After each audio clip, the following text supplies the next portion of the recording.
Students, आप सबका स्वागत है हमारे चैनल इंटीरियर मैथमेटिक्स में। यहाँ पर हम आपके लिए लाए हैं मैथ से related video 10th 11th 12th class के लिए। तो हम अपना टॉपिक यहाँ पर स्टार्ट करेंगे आज straight line and coordinate geometry. ठीक है, तो हम अपना फर्स्ट टॉपिक स्टार्ट करेंगे 11th के लिए ज्योमेट्री से स्टार्ट कर रहे हैं स्ट्रेट लाइन चैप्टर। ठीक है, 2D ज्योमेट्री है।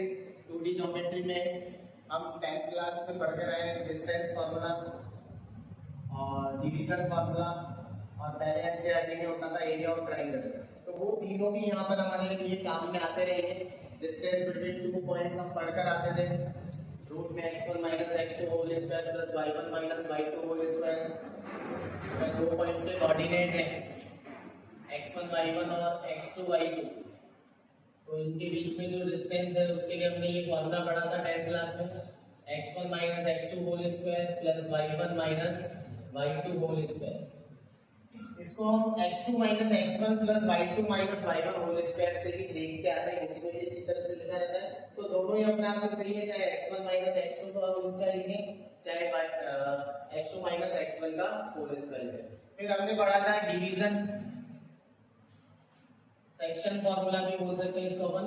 अगर 2 पॉइंट्स हमारे लिए a और b, x1 y1 जिसके कोऑर्डिनेट्स हैं और x2 y2 b के कोऑर्डिनेट है, एक पॉइंट c जो इन दोनों को ज्वाइन करने वाली लाइन पर है, इस लाइन को m1:m2 में डिवाइड करता है, जिसके कोऑर्डिनेट x y हमें फाइंड करने हैं। अगर यहाँ c देखें तो c यहाँ पर डिवीजन पॉइंट है, c यहाँ पर डिवीजन पॉइंट है। तो इसके लिए भी हमने फॉर्मूला पढ़ा था 10th में, x equals to m1 x2 plus m2 x1 upon m1 plus m2, और इसी तरह से y के लिए m1 y2 plus m2 y1 upon m1 plus m2। ये इंटरनली डिवीजन था, एक्सटर्नली में आपको पता है माइनस यहाँ पर आ जाता था। ठीक है, तो इसकी भी हमें नीड पड़ेगी। और एक हम पढ़ते थे एरिया ऑफ ट्रायंगल, ये एनसीईआरटी से रिलेट हो गया था टॉपिक, लेकिन क्योंकि यहाँ पर हमें जरूरत पड़ेगी तो एरिया ऑफ ट्रायंगल भी हम यहाँ पर देख लेते हैं।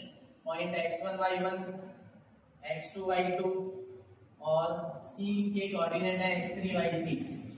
तीनों पॉइंट abc से बनने वाले ट्रायंगल का एरिया होगा, area of abc equals to 1/2 x1 y2 minus y3 plus x2 y3 minus y1 plus x3 y1 minus y2। ये सब बातें हमारे लिए 10th में हम पढ़ चुके थे, इनकी हमें यहाँ पर जरूरत पड़ेगी, इसलिए एक बार मैंने पहले आपको ये रिकॉल करवा दिया।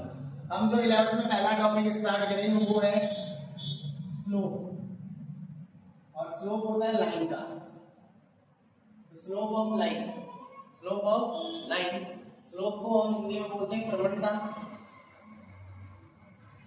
ठीक है, तो किसी लाइन की स्लोप उस लाइन की डायरेक्शन को डिनोट करती है। किसी लाइन की स्लोप उस लाइन की डायरेक्शन को डिनोट करती है। बेसिक मीनिंग क्या होता है स्लोप का? ये अपने कोऑर्डिनेट एक्सिस है x और y, ये हॉरिजॉन्टल, क्योंकि स्लोप लाइन का तो लाइन से स्टार्ट करते हैं। कोई भी लाइन, जैसे लाइन ए बी है, ये लाइन x एक्सिस की पॉजिटिव डायरेक्शन के साथ। अब x एक्सिस की पॉजिटिव डायरेक्शन आपको लाइन के रेस्पेक्ट देखनी है, x एक्सिस की पॉजिटिव डायरेक्शन आपको लाइन के रेस्पेक्ट देखनी है। जनरली क्या होता है, पॉजिटिव डायरेक्शन हम अभी तक ऑरिजिन के राइट साइड वाली को पॉजिटिव बोलते थे और ऑरिजिन के लेफ्ट साइड वाली को नेगेटिव बोलते हैं। लेकिन यहाँ पर जो पॉजिटिव डायरेक्शन है वो लाइन के रेस्पेक्ट है।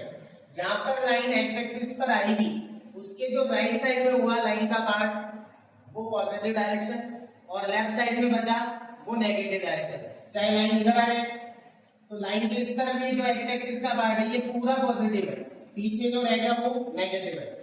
तो ये लाइन x एक्सिस के साथ जो एंगल बनाएगी एंटी क्लॉक, उस एंगल की tan वैल्यू को हम स्लोप बोलते हैं और उसको m से डिनोट करते हैं। कोई भी लाइन x एक्सिस की पॉजिटिव डायरेक्शन के साथ, पॉजिटिव डायरेक्शन मतलब लाइन के राइट साइड में, वो लाइन x एक्सिस के साथ एंटी क्लॉक डायरेक्शन में जो एंगल बना रही है थीटा, उसकी tan वैल्यू को हम स्लोप बोलते हैं, जिसे हम m से शो करते हैं। स्लोप की जरूरत हमें लाइन की डायरेक्शन को शो करने के काम में आती है। किसी भी लाइन की डायरेक्शन शो करने के लिए हमें स्लोप की नीड पड़ती है। अब अगर हम यहाँ पर देखें तो एक्स एक्सिस और वाई एक्सिस भी हमारे लिए लाइंस ही होती है। एक्स एक्सिस भी अपने आप में लाइन है और लाइन है तो उसका भी स्लोप होना चाहिए।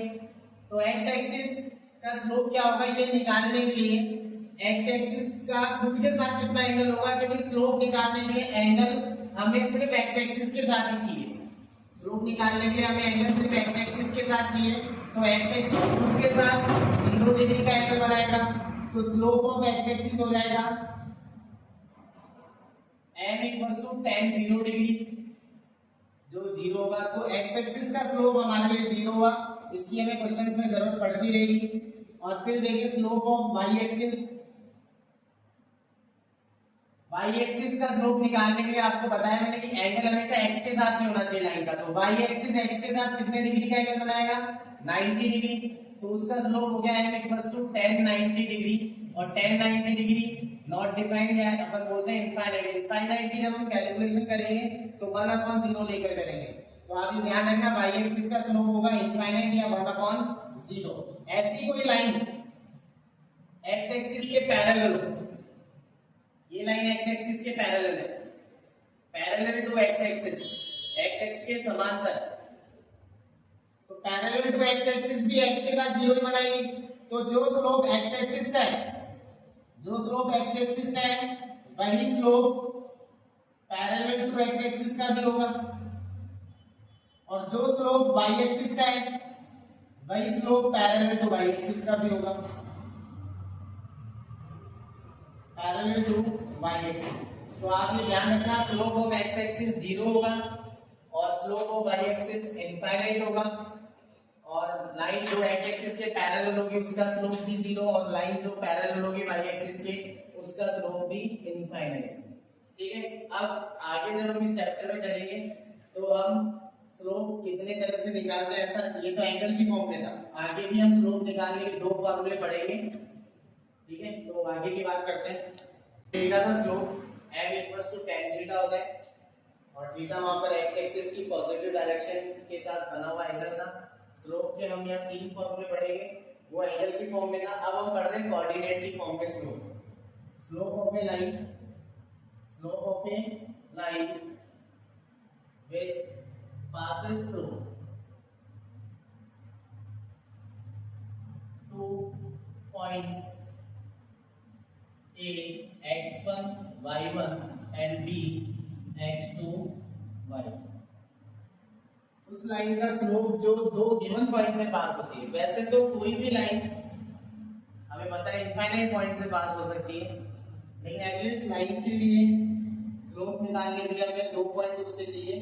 तो हमने 2 पॉइंट यहाँ पर दे रखे हैं A और B, x1 y1 और x2 y2 उनके कोऑर्डिनेट है। कोऑर्डिनेट फॉर्म में हम स्लोप निकालना चाह रहे हैं। ये अपना x एक्सिस और ये y एक्सिस। ठीक है, थोड़ा सा हम रिकॉल करते हैं, 10th क्लास में हम पढ़ते थे अगर ये पॉइंट है 0 1 2 3, इधर 1 2 3 4 ग्राफ बनाते थे जब।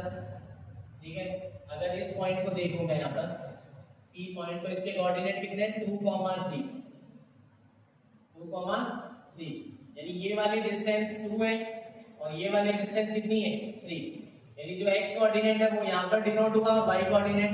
ठीक है, तो वैसे ही एक लाइन ले रहे हैं AB जो 2 पॉइंट से पास हो रही है। एक तो A जिसके कोऑर्डिनेट में इधर लिख रहा हूँ x1 y1 और एक पॉइंट है B जिसके कोऑर्डिनेट में लिख रहा हूँ x2 y2। ठीक है, ये पॉइंट्स हमें दिए जाएंगे। वैसे तो लाइन पर इनफाइनाइट पॉइंट हो सकते हैं, लेकिन कम से कम हमें 2 पॉइंट दिए जाएंगे, तो उनकी फॉर्म में हम स्लोप निकालना चाह रहे हैं। और स्लोप की बात जब आती है तो एक्स एक्सिस के साथ एंगल की बात आएगी। तो लाइन एक्स एक्सिस के साथ बना रही है थीटा एंगल, कितना एंगल थीटा। और स्लोप जो होता है वो होता है m equals to tan theta, m equals to tan theta. और 10th में आप पढ़ चुके हो PDP अपॉन HHB फॉर्मूले से कि जो tan थीटा होता है वो होता है परपेंडिकुलर अपॉन बेस। और ये जो फॉर्मूला था वो राइट एंगल ट्रायंगल में लगता है। तो राइट एंगल ट्रायंगल के लिए हम यहाँ पर परपेंडिकुलर ड्रॉ कर रहे हैं। तो एक परपेंडिकुलर मैंने यहाँ पर ले लिया, यहाँ C पॉइंट नाम दिया, और एक परपेंडिकुलर मैंने यहाँ पर ड्रॉ कर दिया, यहाँ मैंने D पॉइंट दिया। साथ के साथ इस पे भी हमने परपेंडिकुलर लेके ये पॉइंट यहाँ लिख दिया, यहाँ एफ पॉइंट आप लिख सकते हो। ठीक है, ये एंगल थीटा है तो ये एंगल भी क्या हो जाएगा थीटा, क्योंकि कॉरेस्पॉन्डिंग एंगल है, तो ये इसके परपेंडिकुलर है तो ये दोनों पैरेलल हो गए, तो ये एंगल थीटा है, ये भी थीटा हो गया, कॉरेस्पॉन्डिंग एंगल। तो हम इस वाले ट्रायंगल से tan थीटा की वैल्यू निकाल लेंगे परपेंडिकुलर अपॉन बेस से। कौन से ट्रायंगल में? AEB में।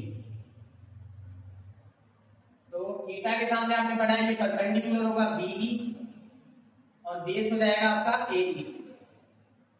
ठीक है, अब BE लेंथ चाहिए हमें, तो जैसे इसके कोऑर्डिनेट 2 है तो ये साइड 2 की हुई, वैसे इसका कोऑर्डिनेट x1 है तो ये वाली लेंथ x1 हो जाएगी, और सेम इसका कोऑर्डिनेट x2 है तो ये वाली लेंथ x2 हो जाएगी। अब इधर देखें तो इसका कोऑर्डिनेट ये y1 है तो ये वाली लेंथ y1 हो जाएगी, और इसमें y2 तो ये वाली लेंथ y2 हो जाएगी। तो हमारे लिए जो BE बना वो दिख रहा है आपको डायग्राम से, y2 में से y1 माइनस कर दिया तो BE आ जाएगा, और जो AE है वो आपको दिख रहा है x2 में से x1 माइनस कर देंगे, ये पूरी x2 है और ये x1, तो x2 में से x1 माइनस कर दिया तो ये आ गई हमारे पास स्लोप का फॉर्मूला कोऑर्डिनेट फॉर्म में। तो m equals to y2 minus y1 upon x2 minus x1, ये स्लोप का सेकंड फॉर्मूला। फर्स्ट फॉर्मूला ये था tan थीटा, सेकंड हमने कोऑर्डिनेट की फॉर्म में पढ़ लिया, वो एंगल की फॉर्म में। आगे जाएंगे जब इक्वेशन ऑफ लाइंस पढ़ेंगे तो स्लोप का हम एक और फॉर्मूला पढ़ेंगे लाइन की इक्वेशन की फॉर्म में। ठीक है, इसी में आगे बढ़ते हैं अपन। आगे हम देख रहे हैं पैरेलल लाइंस और परपेंडिकुलर लाइंस के स्लोप के relation between slope of two parallel lines. अगर दो लाइन एक दूसरे के पैरेलल है, समांतर है, तो उनके स्लोप में क्या रिलेशन होगा ये हम देख रहे हैं। ठीक है, तो फिर से ये अपना x एक्सिस और ये y एक्सिस, कोऑर्डिनेट ज्योमेट्री चल रही तो पूरा कोऑर्डिनेट सिस्टम आपको ध्यान होना चाहिए। कोई भी दो लाइन आप यहाँ पर बना सकते हैं, लेकिन बनाते टाइम ये आप ध्यान रखिए कि दोनों लाइन पैरेलल होनी चाहिए, समांतर होनी चाहिए। तो एक लाइन में बना रहा हूँ यहाँ पर AB, जो x एक्सिस के साथ θ1 एंगल बना रही है। x एक्सिस के साथ एंगल हमने इसलिए लिया क्योंकि स्लोप में x एक्सिस के साथ ये एंगल होना चाहिए, और एक लाइन जो इसके पैरेलल है CD, जो x एक्सिस के साथ θ2 एंगल बना रही है। दोनों लाइन एक दूसरे के पैरेलल है, AB पैरेलल है CD के। अच्छा, AB और CD अगर पैरेलल है तो θ1 और θ2 एंगल एक दूसरे के इक्वल होंगे, क्योंकि वो कॉरेस्पॉन्डिंग एंगल है, संगत कोण। तो θ1 इक्वल्स टू θ2 कॉरेस्पॉन्डिंग एंगल। ठीक है, हम स्लोप में रिलेशन निकालना चाहते हैं, स्लोप आता है tan थीटा से, तो दोनों साइड में tan लगा देता हूं, ऑपरेट कर रहा हूं, तो ये हो गया tan θ1 equals to tan θ2। tan θ1 जैसे tan थीटा m होता है तो वैसे tan θ1 को मैं m1 से डिनोट कर रहा हूं और tan θ2 को m2 से डिनोट कर रहा हूं। तो अगर दो लाइन पैरेलल है, समांतर है, तो उनके स्लोप, उनकी परपेंडिकुलर इक्वल होगी, बराबर होगी एक दूसरे के। ठीक है, तो ये रिलेशन हुआ स्लोप के बीच में जो लाइन पैरेलल होती है उनके। तो अभी लास्ट हमने पढ़ा था पैरेलल लाइंस के स्लोप के बीच में रिलेशन। अब अपना नेक्स्ट टॉपिक है relation between slope of two perpendicular lines. ऐसी दो लाइन जो एक दूसरे से 90 डिग्री के एंगल पर है, मतलब परपेंडिकुलर है, उनके स्लोप के बीच में relation.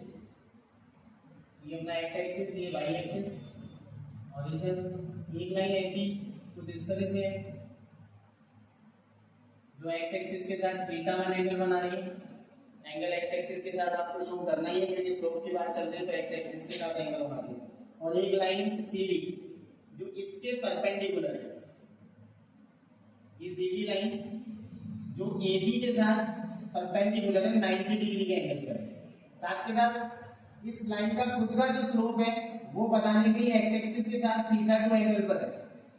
CD line x axis के साथ, ध्यान देना x एक्सिस के साथ एंगल इसका ये भी है, लेकिन हमेशा पॉजिटिव डायरेक्शन में शो करना। मैंने आपको पॉजिटिव डायरेक्शन बताई थी लाइन के राइट साइड में, तो θ2 एंगल उस साइड में आपको बनाना है।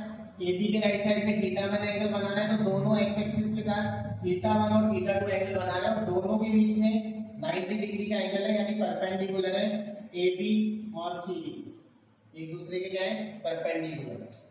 छोटी क्लास में हम पढ़ते थे ये इस ट्राइंगल के लिए एक्सटीरियर एंगल है, थीटा टू ट्राइंगल के बाहर बन रहा है, और एक्सटीरियर एंगल दो अपोजिट इंटीरियर एंगल के सम के इक्वल होता है। एक्सटीरियर एंगल दो अपोजिट इंटीरियर एंगल के सम के इक्वल होगा, यानी थीटा टू इक्वल होगा थीटा वन प्लस 90 डिग्री के। थीटा टू किसके इक्वल होगा, थीटा वन प्लस 90 डिग्री के। थीटा वन को इधर ला रहा हूं और इधर बच गया 90 डिग्री। दोनों साइड स्लोप के लिए tan ऑपरेट कर रहा हूं, tan theta two minus theta one, और उस साइड में tan 90, तो ये हो गया tan a minus b, tan a minus tan b upon 1 plus tan a into tan b। और tan 90 आपको बताया था इनफाइनाइट होता है, इनफाइनाइट को आप 1/0 लिखकर यहाँ पर कैलकुलेशन कर सकते हो। क्रॉस मल्टीप्लाई कर रहा हूँ, इसका इससे क्या, तो 1 plus tan theta two into tan theta one, और इसको दिया 0 से तो 0 हो जाएगा। tan थीटा m होता है, तो tan थीटा टू को मैं m2 से डिनोट कर रहा हूँ और tan थीटा वन को m1 से। तो यहाँ पर हमारे पास आ गया m1 m2 और प्लस का 1 राइट साइड में जाकर हो गया माइनस का 1। तो अगर दो लाइंस एक दूसरे के परपेंडिकुलर है तो उनके स्लोप का प्रोडक्ट होगा -1। ये हमारे काम में आता है राइट एंगल ट्रायंगल शो करने के, या आगे हम जब लाइंस की इक्वेशन करेंगे एक दूसरे के परपेंडिकुलर लाइन निकालेंगे तो उसमें हमारे काम में आ सकता है। इसी टॉपिक से जुड़ता हुआ टॉपिक हम एंगल बिटवीन लाइंस देख लेते हैं। एंगल तो लाइंस के बीच में यहाँ पर भी बन रहा है, यहाँ देखें तो एंगल है 90 डिग्री, लेकिन जरूरी है कि इसमें 90 हो, तो कुछ भी एंगल हो वो कैसे निकालते हैं लाइंस के बीच में वो हम देख लेते हैं। तो अपना नेक्स्ट टॉपिक यहीं से देख लेते हैं, एंगल बिटवीन लाइंस। इसी टॉपिक में मान लो यहाँ 90 डिग्री की जगह थीटा है, अब परपेंडिकुलर नहीं है AB और BC, सॉरी CD, उस केस में परपेंडिकुलर था क्योंकि एंगल 90 डिग्री था। अब परपेंडिकुलर नहीं है, अब तो आपको पता करना है कि थीटा क्या होगा। तो फिर से एक्सटीरियर एंगल थीटा टू जो किसकी इक्वल होगा, थीटा प्लस थीटा वन के। आपको थीटा फाइंड करना है, थीटा वन फिर से मैं इधर लेकर आ गया जैसे उसमें था, दोनों साइड tan लगाया, tan theta two minus theta one और इधर tan थीटा, ये हो गया tan a minus tan b upon 1 plus tan a into tan b, और उधर tan थीटा, थीटा लाइंस के बीच में एंगल। tan थीटा टू को मैं लिख रहा हूँ m2 से, tan थीटा वन को m1 से, 1 प्लस tan थीटा टू को m2 से और tan थीटा वन को m1 से।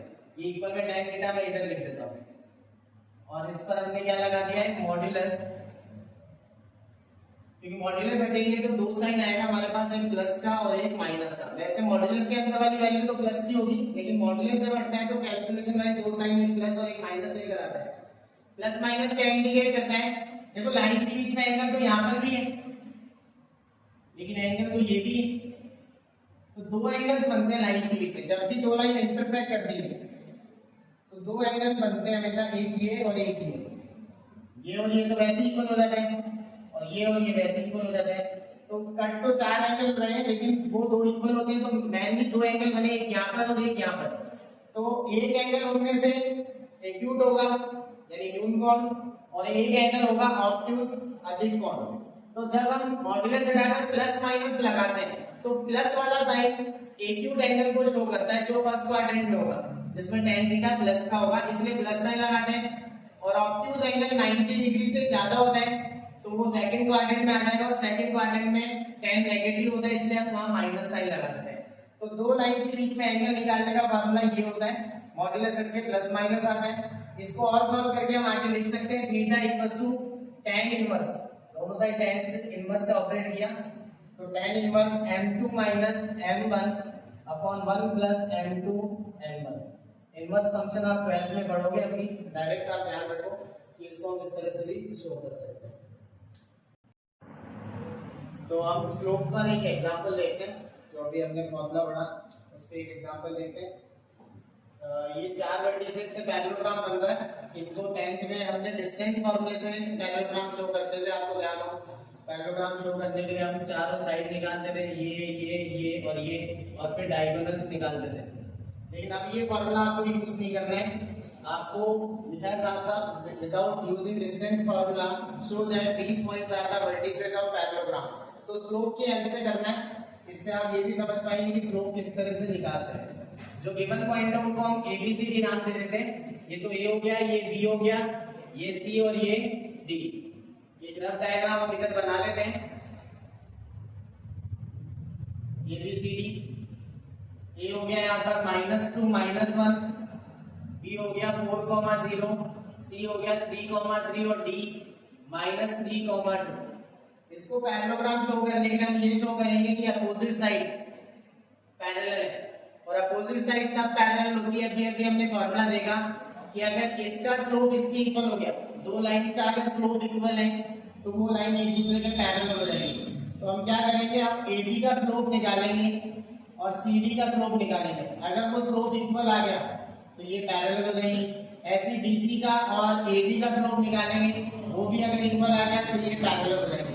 दोनों पेयर अगर पैरेलल हो जाएंगे तो ये एबीसीडी पैरेललोग्राम के वर्टिसेस हो जाएंगे। तो कोऑर्डिनेट दे रखे हैं, स्लोप निकालने के लिए हम फॉर्मूला लगा रहे हैं यहाँ पर, स्लोप ऑफ एबी, जिसको मैं m1 से डिनोट कर रहा हूँ। कोऑर्डिनेट फॉर्म में स्लोप होगा y2 - y1 upon x2 - x1।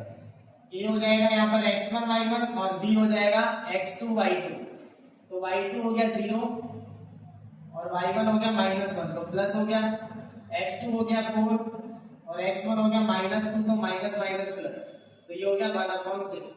ये AB का निकाल लिया। अब मैं CD का स्लोप निकाल रहा हूँ, स्लोप ऑफ CD, जिसको मैं m2 से डिनोट कर रहा हूँ। फॉर्मूला वही हो जाएगा y2 - y1 upon x2 - x1।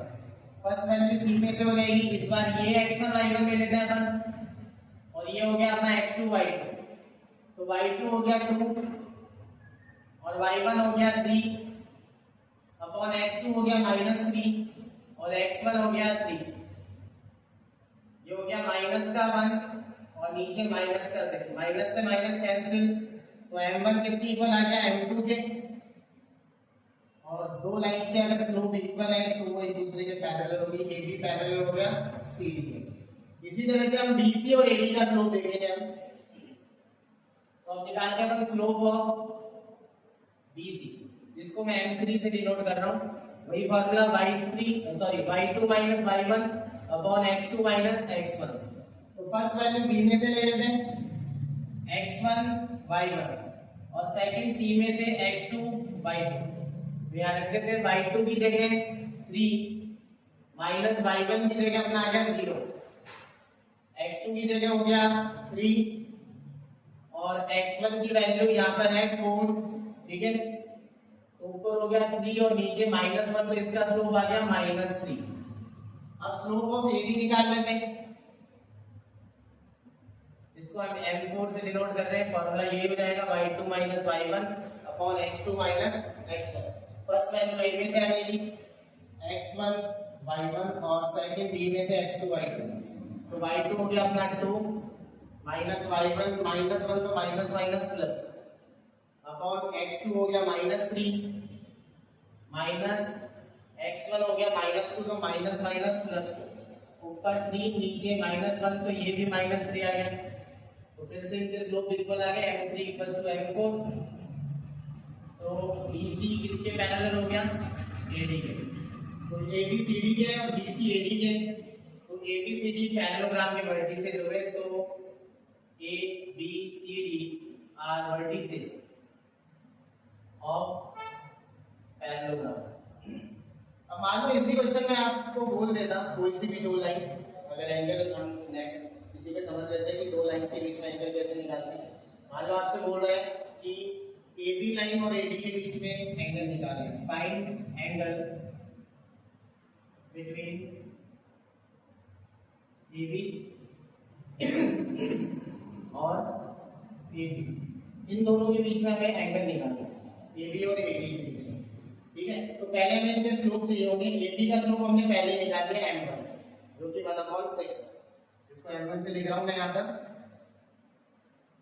और AD का स्लोप यहाँ पर है m4 -3, तो AD का स्लोप m4 है, वो वहां पर m4 लिख देता। अब हम फॉर्मूला रखने के लिए m2 लिख देते हैं इसको वापस, तो m4 की जगह मैंने m2 लिख दिया क्योंकि फॉर्मूले में m1 m2 चाहिए हमें, तो m2 हो गया -3। जिन दो लाइंस के बीच में आपको एंगल निकालना, उनका स्लोप हमारे पास होना चाहिए। तो AD का स्लोप पहले निकाल लेता 1/6 और AD का -3, ठीक है। दोनों के बीच में मैं एंगल पुट कर लेता हूँ थीटा है, लेट एंगल इज थीटा। तो अभी फॉर्मूला हमने देखा था tan theta equals to m2 - m1 upon 1 plus m1 m2। इसको ऐसे भी लिख सकते हैं, जब भी कि m2 - m1 हो, m1 - m2 भी लिखा जा सकता है, क्योंकि मॉड्यूलस में नेगेटिव होने से कोई फर्क पड़ेगा नहीं, क्योंकि अंदर माइनस का भी बाहर आकर प्लस ही होगा। तो चाहे m2 - m1 लिखो, चाहे m1 - m2 लिखो। m2 हो गया -3 और m1 हो गया 1/6। m1 हो गया 1/6 और m2 हो गया -3। एलसीएम ले लेते हैं यहाँ से, 6 3 से 18 -1/6 और यहाँ से हो गया 3 2 जा 6, लेकिन माइनस साइन के साथ तो नीचे रहेगा 1 और प्लस माइनस माइनस हो गए, ऊपर 1 रहेगा और नीचे 2, ठीक है। इधर रहेगा अपने पास -19/6 और 1 में से 1/2 जाएगा तो 1/2। इधर आ गया tan थीटा इक्वल्स टू, ये ऊपर आ जाएगा 19 के पास, तो -19 इंटू 2 और नीचे आ गया 6 और 1, 6 इंटू 1, 2 3 जा 6, ये मॉड्यूलस से बाहर आकर पॉजिटिव हो गया, तो 19/3। और मैंने आपको कहा था थीटा को उधर भेज देना, tan को उधर भेज कर हम लिख सकते हैं tan इनवर्स 19/3। इन दोनों के बीच में क्या हो जाएगा, एंगल। तो इस तरह से हम एंगल निकाल सकते हैं, और ये स्लोप किस तरह से हम निकालते हैं उसका हमने एक एग्जांपल यहाँ पर देखा।